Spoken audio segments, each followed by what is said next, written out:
शुभ सकाळ, good morning माझ्या सर्व यूट्यूब फॅमिलीला 15 ऑगस्ट आणि गोकुळाष्टमीच्या खूप खूप अशा शुभेच्छा.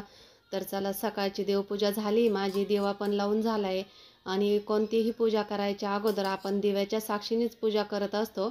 तर चला आज आहे ना गोकुळाष्टमी आहे, तर आज गणपती बाप्पाला आणि आपल्या बाळकृष्णाला आहे ना पंचामृताचा अभिषेक करते. तर गणपती बाप्पाचा अभिषेक झाला आहे, तर आता आहे ना आपल्या बाळकृष्णाला आहे ना पंचामृताचा अभिषेक घालून घेतला आणि आता आहे ना नवीन वस्त्र घालू आपण आणि पूजा करून आहे ना देवाऱ्यामध्ये स्थान देऊ. तर आहे ना मी माझ्याकडे काही जास्त पूजा नव्हती, त्यामुळं आपली साधी सोपी पूजा करून घेतली. नवीन वस्त्र घातले आणि देवपूजा म्हणजे देवाऱ्यामध्ये ना ते देवपूजा करून घेतली. चंदन लावलं, अष्टगंध नव्हतं माझ्याकडं, मग चंदन होतं तर चंदन लावलं आणि प्रसाद आहे ना दूध आणि लोणी ठेवलेलं आहे मी.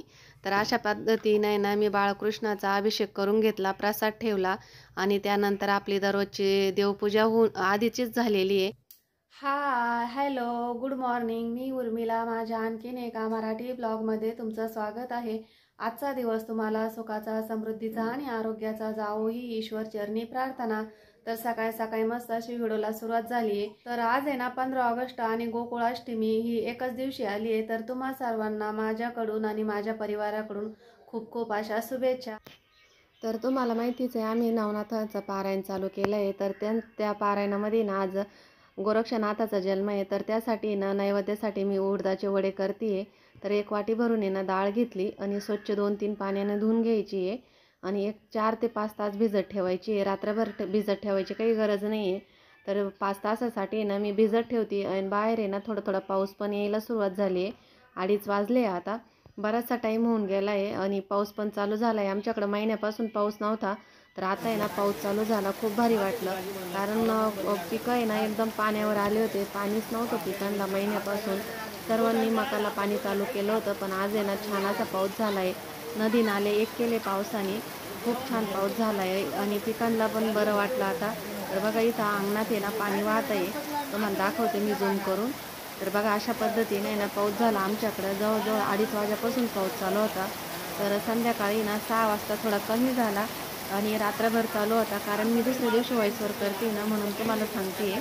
तर अशा पद्धतीने ना पाऊस झाला आमच्याकडं आणि पिकांना पण खूप भारी झालं. तर आज आम्ही ना मळ्यामध्ये येलो होतो आणि रोपामधलं आहे ना गवत काढण्यासाठी आली होती मी इकडं मळ्यामध्ये. तिथं त्या काकूच्या त्यांच्याच घरी बसलेली आहे. माझी चुलत सासूबाई ना त्यांच्या घरी बसलो आहे आम्ही.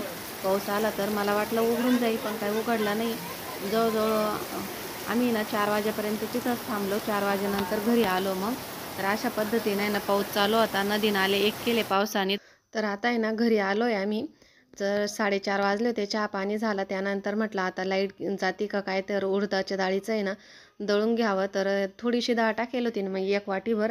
तर डाळ आहे ना मिक्सरच्या भांड्यात काढून घेतली. हिरव्या मिरच्या, लसूण, अद्रक आणि कोथिंबीर टाकली आहे.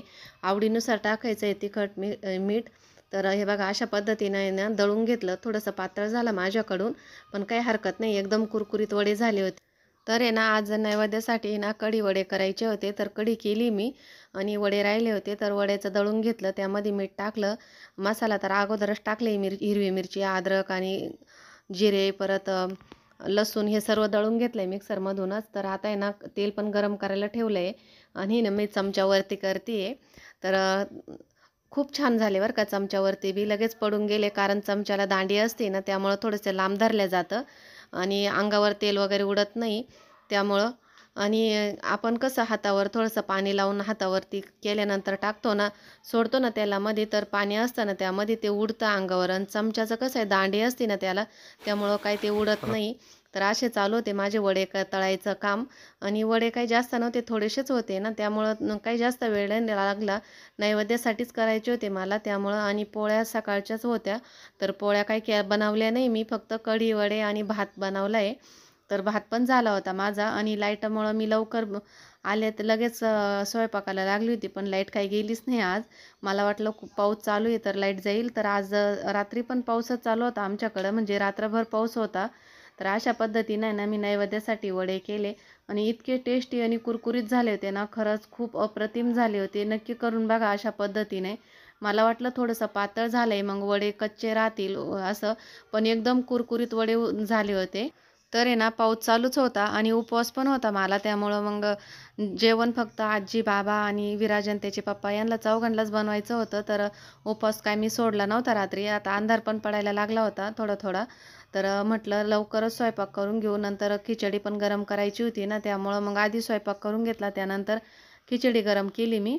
तर गोकुळाष्टमी होती ना, संध्याकाळी सोडती नाही ना, त्यामुळं मग आहे ना कढी वडे करून घेतले. त्यांना भात केला, सकाळच्या पोळ्या पण होत्या. तर त्यामुळं त्यांचं मग म्हणे काय पोळ्या वगैरे भाकरी काही करू नको म्हणे, फक्त वडे आणि भात आणि कढी एवढंच बनव.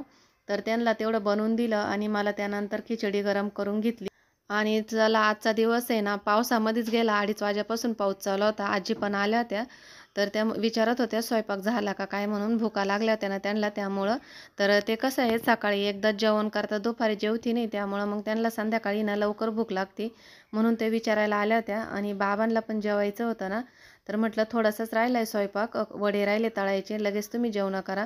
आणि मिस्टरांची पण पोथी वाचून झाली होती. तर अशा पद्धतीने ना आजचा दिवस गेला आमचावाला.